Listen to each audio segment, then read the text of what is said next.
Welcome to Flick the Screen podcast. Now, Neil, tonight we are going to be discussing a good old pub chat style of Zag Creggers 2025 supernatural mystery weapons, Neil. You know, this Zag Creggers, has he done any other films? Like? Well, the only thing I can think that he's done was Barbarian, and it wasn't the Arnold Schwarzenegger one. No. What, Conan? I've never heard of him, to be honest. Yeah, I've watched Barbarian, but I didn't know Zag Creggers done it. Okay. So have some of bloody that. Neil, but before we do, we're going to do a brew and review. Yeah. What we got tonight, kid? Well, we have got Brew Dog, peach flavoured lager. 3.4, Neil. 3.4%. I'll tell you what, does exactly what it says on the tin. It's a session. A bit, and you can taste the peach. Absolutely beautiful, John. Oh, that is nice. I'll tell you what. Brewdog cold beer. It's got a little tint of peach. It's got a nice taste of peach. Yeah. You know. And we all love a peach, don't we? I love a good peach. Know what I mean? You know. I love good things that look like a peach as well. You know what I mean? All right, peaches. Give us a... So, you can taste the peach. Yeah. It's only 3.4, so therefore you can have a couple of them and not feel too drunk. Yeah. Do you know what I mean? It's a nice session. Nice session lager. Brewdog, you pulled it out the bag again, I must admit. Yeah. Bed bloody time and all. I know, yeah. That is a solid 4.2 out of 5, John. Not bad. I'll give it a 4.4 out of 5. I will, Neil, to be honest. Yeah. You can taste it looks like it does everything it says on the tin. Yeah. You know what I mean? It's a cold beer. It's a lager. It tastes the peach. Have some of bloody Really? that. Neil, let's get back into weapons. Yeah. Right. Zag Creggers 2025 Supernatural. Do you know, it was a shock. Everybody, when it came out, it kind of like took everybody by surprise. No one expected a really good horror film when it come out in August with all the shit films what come out last August.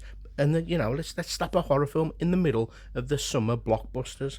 So, in a nutshell, Neil, the film follows the mysterious disappearance of 7 kids from the same classroom who all ran away exactly at 2:17 a.m. and never seen again, Neil.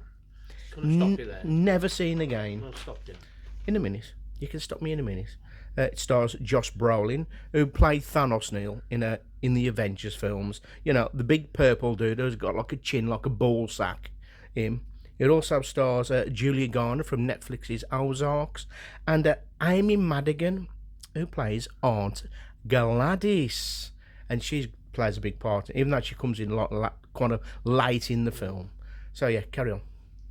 I'm going to say, how many kids you say went missing? 17. 7. You said 7. 17. It was 17. I did say 17. He deaf as a post. Tell you what, when he looks back, he'll say... Oh, well, if I do, I do. I apologise. Just Neil, that's live recording. Yeah, I know. Mistakes happen. Okay. Mistakes happen. Plus, having a sip of beer at like 2 o'clock in the afternoon, you know, it just goes straight to your head, doesn't it, Neil? Yeah, it does. So, Neil, finally, you watched it the other night, didn't you? I did. At what point did you think, what the fuck is going on here?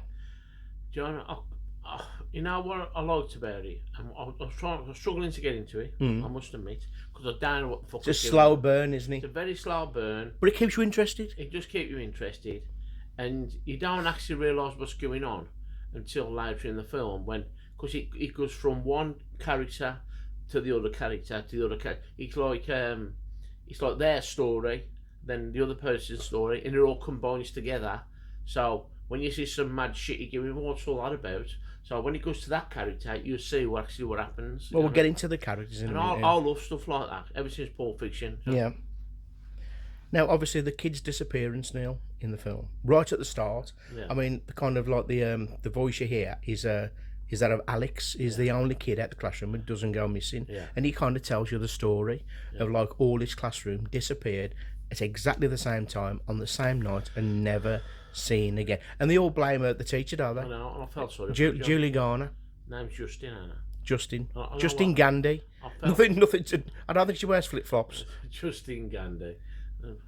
I felt sorry for her, John. And I did. I really liked her. Yeah. I'll go out with her, I would. Yeah, nice tight perm. Yeah, nice type her. Yeah. She's just like... Exactly the same I character in felt Ozarks. sorry for her, man. Yeah. I really did. They need all that flack. No, I don't. I mean, I got the blame for everything. if if all the kids in your classroom went missing, I don't think you'd turn up to school the next day like going, well, what the fuck's going on here? Yeah. And then kind of like, yeah, it was me, Yeah. but I've come back to work anyway. Yeah. So you know, I've kidnapped them all. I'll come back to work and act innocent. yeah, stupid. Of course, she's got nothing to do with it. There's no reason why she would have had anything to do with it. Well, you tell all the parents, John. I would do if I was there, Neil. She had a big meeting and it was all absolutely horrible to her. But it's like, you know, as the film starts, it's like the town is in mourning, isn't it? And it's like somebody was saying that it's kind of similar to when there's been like a mass shooting at a school. Yeah. You know, and I reckon that's got something to do with the reflection of the film. That's why it's called Weapons. Oh, yeah. You know, because obviously when the mass shooting in the schools and people are laying flowers everywhere, everyone's devastated. The town's devastated, but they're always pointing the finger at someone. Yeah. It's kind of similarities, but it's got nothing to do with the shooting, has it? No. The film has got nothing to do with the shooting at all, Neil. Well, the shit she got, John, was when she walks into the liquor store, like they call it. Yeah, the off licence. Yeah, and that homeless chap. Yeah. He's asking the crackhead. Got any change and all this shit, like. And then somebody phones her down there, says you better watch your back or something. I'll be paranoid. I know, I mean, Neil. And then she goes home, and it's house in America, pitch black in the house. And then somebody knock on the door, and there's nobody there, and she's shouting and knocking the door. I'd be fucking cacking myself, John. I really would. Yeah. I really would. You don't know who's she thinks everyone's out together. Yeah. Especially the one person, Neil, Archer. Yeah. Who's played by Josh Brolin. Yeah. He goes for a big time, doesn't he? Yeah, the dad. But he starts having nightmares as well, doesn't he? Yeah. I don't get that nightmare he had, where he's seeing the machine gun floating above him and stuff like that. Oh yeah, I know. Obviously that's reference to weapons, isn't it? Kind of thing. And obviously he sees like a shadow of a person at the end of his bed or something, or in the room and that's when he wakes up screaming, "What the fuck?" Do you know what I mean? And so anyway, so you got Archer, whose son went missing on that night, and he does blame her. He's the main protagonist. Yeah, because until he realises actually that there's something more to this, because he's like an architect, so he kind of detects from all the Ring doorbells, that he is the trajectory of where the kids are running to, and they're all going in the same direction from the cameras, and he kind of like works it out on a map, doesn't he? He's going around all the parents' houses, isn't he? Yeah. But when he was knocking her door, so it was him who was knocking her door. I don't know at the time. Yeah. But when he goes to his character and the film goes to like what he was doing, you see 2 pots of paint in the back of his car where he'd written "witch" on the side of a car. Like, it reminds me of when Ernie McCracken put sugar in fucking Roy Munson's car. Yeah. What do you have sugar for, Mr. McCracken? Didn't I tell you to call me Ernie or Big Ern? Yeah. And as he gets in the car, he looks in the back and goes, "Why all the sugar, Mr. Munn?" "Oh, that's not important." You know, same kind of thing, isn't it? Kind of thing, yeah. But, I felt sorry for her, man. Yeah, and me, to be honest. So yeah, the character's Archer. We've talked about him. Obviously, Justin. Yeah. The teacher. Like we say, we all felt sorry for her. She didn't deserve the flack, did she? But she's the one who kind of like knows something wrong with Alex, who's the only one in the classroom, and kind of tries to talk to him, and that's why she goes to the house. Yeah. And that's when she sees that mysterious figure in the house, and it freaks her out a little bit. Freak me out. Don't freak anybody out, Neil. I don't know who it was though. Who was the figure? When she was looking through the curtain. Yeah. No, it was the two figures. It was the parents, wasn't it? The parents. Yeah. Just sat there. That were fucked up. Yeah. You know, and they were just sitting there like that. Yeah. And that's who it was. But I don't know what it was at the time until later in the film. Yeah. When it actually shows you what happens. That's what I'm trying to say. It's like back to front. So basically, you've got Justin, you got Archer, then you got the crackhead, and you got the police officer, and you kind of all this in the film. It kind of like shows different perspectives. Yeah. Of the kind of the shit you see from different kind of angles, different POVs, really, isn't it? Yeah. You know, and then that's a good little thing to do. It's like it starts a chapter with like Justin and Paul, So you see their thingy, but the crackhead has got a lot to do with it. Oh, brilliant. It's funny, eh? Brilliant. But before that, like, she meets that copper in the bar, never. Yeah. I mean, she's obviously after him. You know what I mean? I think they've had something to do before it now. You reckon? Yeah, we've had a bit of that. Yeah. Well, he did. He ended up pumping on her. Yeah. You know what I mean? Yeah. But you don't show that until it was his turn. For his perspective of the story. Yeah. But the film keeps you engaged, doesn't it? You're looking over an hour, you're thinking, I still ain't got a clue what's going on. But that's what I like about it. Because when it shows you, because you're there, going, what was all that about? Yeah. And then when it does show you, oh, fucking hell, Yeah. You know. Yeah. A bit like they did in Pulp Fiction. Yeah, brilliant. You see it from different perspectives. Brilliant. But there was one scene there when it started to get a bit creepy, is where you see this kind of silhouette of an old woman coming down the street and walking fucking weird. Yeah. And that Julie Garner Justin is asleep in a car outside the house, keeping an eye on Alex. And then you see this like kind of figure at the door, which is quite humorous a little bit. Yeah. That's one thing about the film. It's got a lot of comedy undertones going through. It doesn't take itself too seriously, I don't think. I thought she was the goner then. No, she's Garner, Julie Garner, Neil. I thought she was the goner. Yeah, because you just see you hear the door open. Yeah. And you just see these scissors. Yeah. Going and just cuts a bit of her hair off and fucks off. Yeah. But we know why, don't we? I know why now, but at the time I was going, what the fuck's all that Yeah, about? what's going on here? Really strange. What's going on here? That's what's good about it, because it keeps you on your feet, on the edge of your seat, thinking, well, there's got to be something showing you out later in the film why. Well, I hope so. Yeah, well, it did. Yeah. And it did. So you've saw everybody's perspectives now. You also see kind of like there's a scene where Archer, Brolin, and Julie Garner at the petrol station, and they're having a bit of an argument, aren't they? Yeah. And in the background, you just see this man running exactly like the kids did at the start, running towards the pair of them. Like a Chinese bat. Yes. They're kind of running like kids when they're pretending to be airplanes. Yeah. Kind of thing. And you see this grown ass. He's the principal, isn't he? Yeah, he's the boss. Yeah, he's played by Benedict Wong. You can tell he's a Wong, can't you? Yeah, he's a Wongan. And he's charging at. Yeah. And goes to attack Justin, the teacher. But obviously Archer gets involved and they have a bit of a scuffle. But Neil, he's fucked up, isn't he? Totally fucked up. His eyes are fucked up. His face is covered in blood. Yeah. You know, you're thinking, I'm confused now. I don't know what the fuck's going on here. But they seem that confused, John. That's what get me about the film. If I'd have seen my gaffer, Wally, coming towards me. Wally. Right, you know, like this. Yeah. With all his face bashed in and his eyes, and he's trying to attack me. I'll be thinking, what the actual fuck? She was just running from him. They were scared now, but they were scared. But you'd be getting, what the fuck's the matter? What's the matter with him? No, he was the principal of the school, Neil. He was, and he was the one basically. He's one of them blaming her, really. I don't think he was blaming her. He wasn't blaming her. He just give her like some gardening leaves, Yeah. and take the heat off herself. But he is now trying to attack her, and nothing is going to stop him. Nothing, Neil. Until a fucking lorry plows him down. I know, yeah. rips his head off, really. Fair play towards you though. He fucking. No, he had a bash. But you can tell he couldn't fight though, really.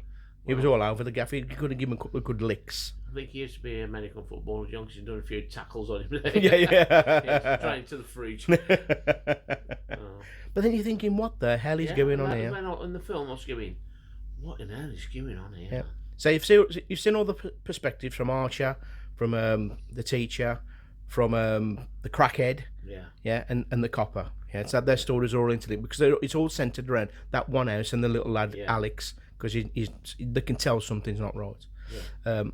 And that's when you see the inside the house and you see Alex's parents and their little kind of scene. Yeah. And Aunt Gladys is going to stay with them. Yeah. And you see Aunt Gladys, Neil, when you first see that woman, what does she remind you of?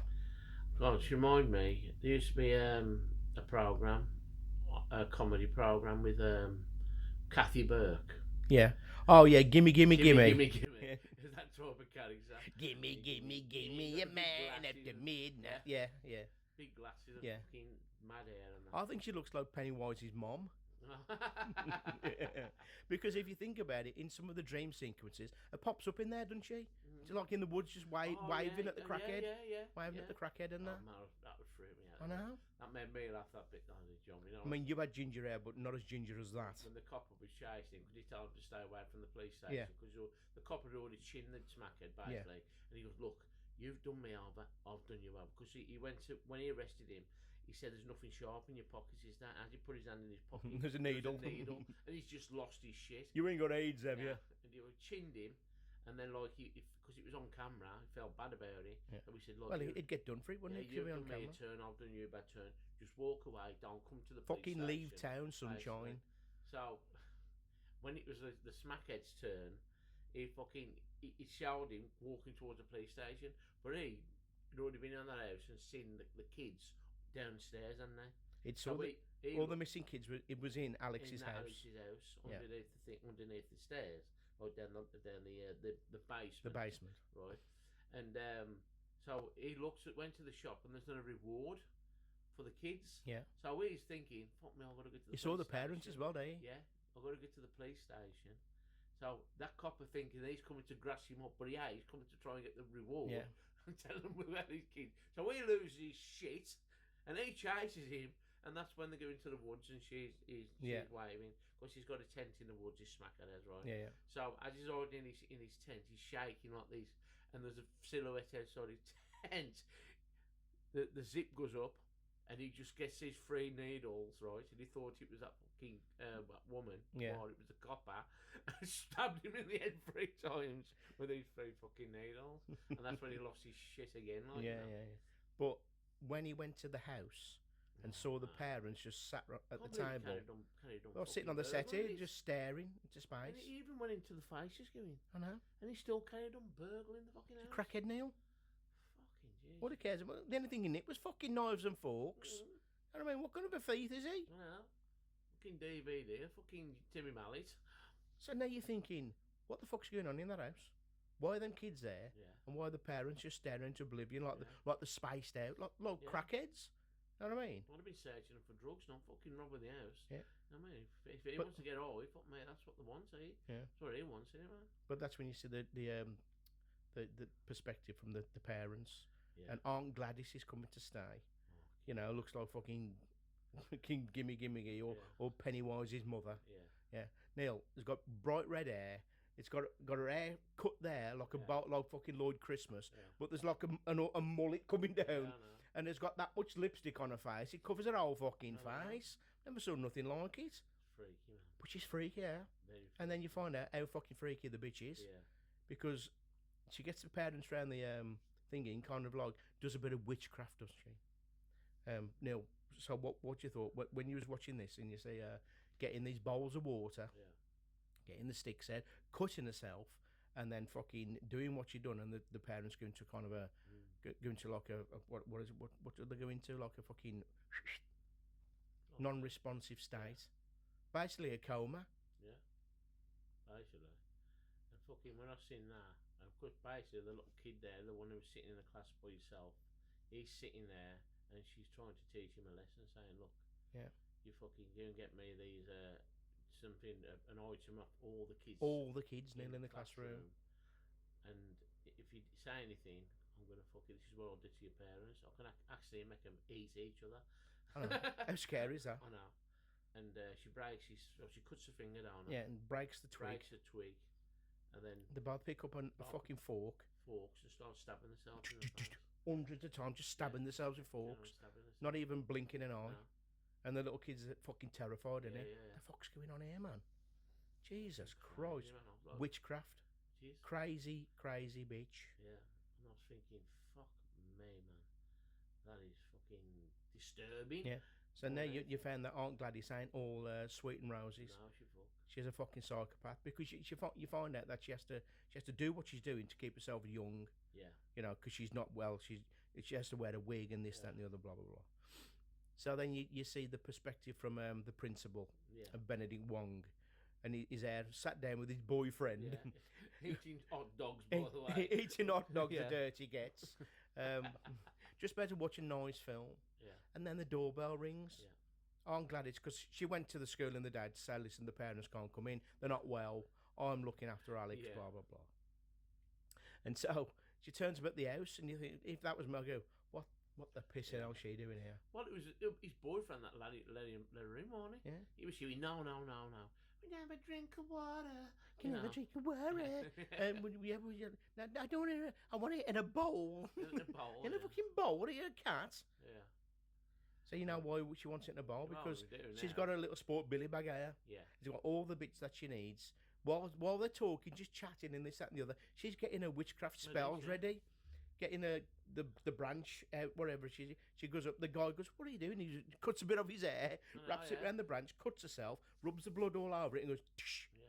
And now the principal has just stopped what he's doing. She is in control of him now. Yeah. But basically, all he sees is that because she cuts some hair off his boyfriend, Yeah. that's who the person that's going to get it. He's going to die now. Yeah. He's basically going to die. He just fucking goes into a fucking trance, whatever he does, Mr. Yeah. Wong, goes into a trance and then grabs his boyfriend and bashes the fuck out of him and just completely Headbutts his brain into the fucking the kitchen floor. It's like somebody squashing grapes with their feet. The noise. Yeah. And it's just whack, until there's no head left. there's nothing. And that's why when we see him coming across the petrol station like a bat, Yeah. and his face, that's what he just That's done. his boyfriend's blood. It's like He's got his boyfriend's brains all over his face. it's like a jigsaw puzzle. It's all coming together. You know what I mean? But now, while he's smashing his boyfriend's face in, right? Yeah. Gladys, is just not even batting an eyelid. No, just packing and stuff away. Yeah. I'm sure she put some towels in at one point. So now you know that the principal running across the road, attacking the teacher and Archer, and he just say it, Neil. He was like a missile.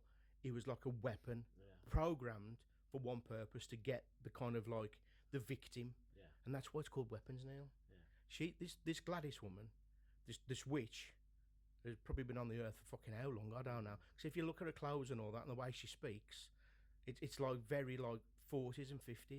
Do you know what I mean? So she's been around a while. Yeah. Do you know what I mean? And so she's using this magic to keep herself young, Yeah. basically, and turning anybody into a fucking weapon. Yeah. What a great I concept. know.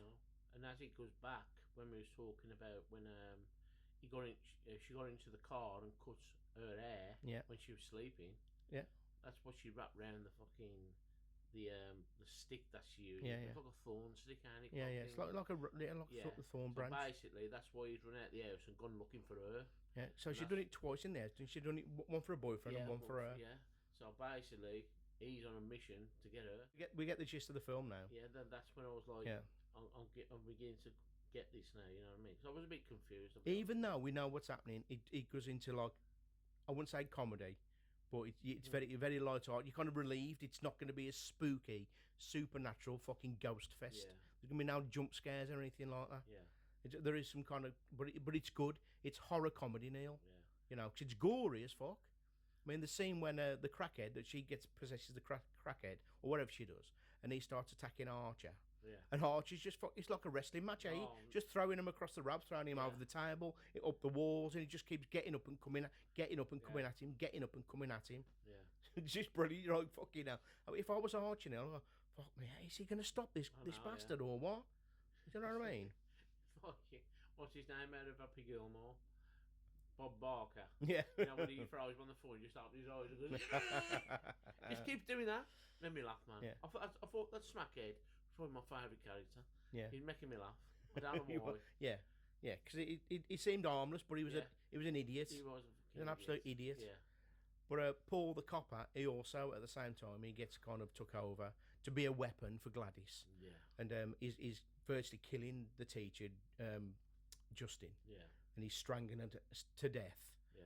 And the one thing that she can do to try and get out of this pickle, she says a potato peeler. Oh, God. Says a potato peeler on the side, which is quite comical anyway, and does what a potato peeler does. She starts fucking peeling his face. Yeah. Poltergeist style. Oh. with a fucking potato peeler, checking the skin off his face. He don't even blink, does he? No, actually, he nearly's weaponised. Yeah, he's fucked. He's got one purpose, one goal. I need to kill her. Yeah. It's as simple as that. Well, and then she just grabs his gun and blows him to bits. Blows him through the throat first, Yeah. doesn't he? And obviously, and then just picks it up and Yeah. blows him away. You know, I mean, that must have been hard. That was banging an hour ago. I know. Do you know what I mean? Unbelievable. Yeah. Jesus Christ, man. So we know now that Gladys is she's the culprit. She's the villain of the whole film. Yeah. She don't give a fuck. Neil, she don't care about no one apart from herself. She'll kill anybody. She'll turn anybody into a fucking weapon. But all the kids, you find out the story of why the kids run off. Yeah. It tells you all that. And Alex had to nick the tags off their boxes at school. Yeah. And they obviously get up at 2:17. And 17 of them, the whole class, apart from Alex, because he's at the house. Yeah. It's his house. Yeah. And they all go down into the basement because Gladys is keeping them there in a zombified state. Yeah. You know, feeding them. I don't know if she was cleaning them and stuff like that. Campbell's soup. Yeah. Just feeding them soup and disgusting. Oh, it's horrible. And so you got the parents monged upstairs, you got the kids monged downstairs, and Gladys don't give a flying fuck now. Alex is probably wondering, the little kid, what the hell's going on here? Well, I'll be shit myself while we Yeah. was that kid. Yeah.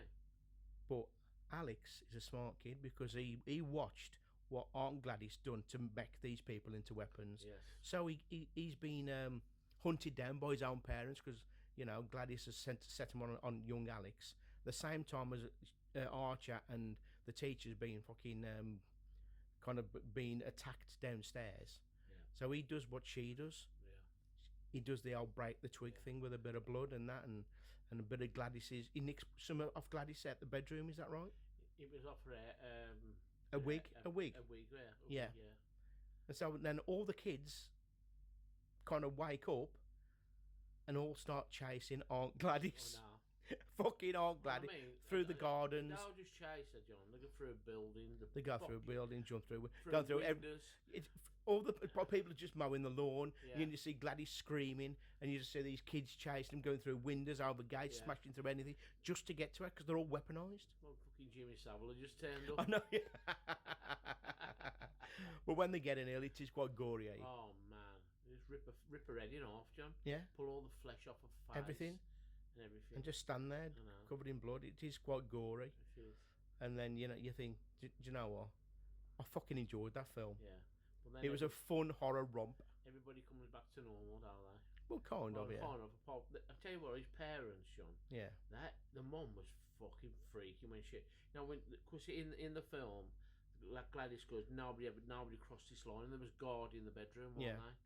And as he put his foot over the line, they just charged at their own son. Yeah. Basically, and the mom was like a fucking possessed. Yeah. Shit the life out of me. She went through the door like fucking Jack Nicholson in The Shining. Yeah. Here's Johnny. I mean, like, she was evil, man. Yeah. Evil. But obviously, when Gladys got ripped to bits by all the kids, everything just calmed down, eh? Yeah. And there he was, the little kid with his parents, and they was hugging each other and all that. You know, lovely. Yeah, good film. I enjoyed it. I enjoyed it. It was a fun film, Neil. I'm enjoying these films, John. They keep telling me to watch. Even though, you know, I wouldn't say it's a slow burn. It keeps you interested. Yeah. You know, there's not one point you think it's boring because you go from different perspectives Exactly. and 'Cause you different wanna know scenarios. What's going on? Yeah. And you won't find out until you see that. Until the person. last 40 minutes, Well, last half yeah, hour, last 40 minutes. Yeah. And that's when it just goes fucking crackers. Yeah. Absolutely crackers. Tell you what, another good film to watch. That is, I'm telling you. Take Oh, it from- Gladys, Amy Maddigan, she won an Oscar for that. Yeah. Yeah. Neil, flip the screen rating Yeah. of weapons. Come on. What did I put for the last one? It doesn't matter. I can't- Just give us a rating on weapons out of 10. I'm gonna give that a solid 9. 9 out of 10. You liked it that much? I liked it. I Yeah. watched it twice. Oh, yeah. Weapons. I Yeah. mean, yeah, I watched it twice. Fair play. Fair Enjoyed play. it. I would probably give weapons because, like I say, it was a fun film. Kept you invested for the whole film. The acting and the characters were brilliant. Yeah. It was gory as fuck, which I do like me gore and stuff like. Well, I'm saying it was scary. It had some creepy moments, but I'll probably give a good solid 7.5 out of 10, which I still think is a very good score. So yeah, check out Weapons, people. Really enjoyed it. Probably the best horror film of 2025, to be honest. And on that bombshell, we'll see it on the next one. Don't go changing.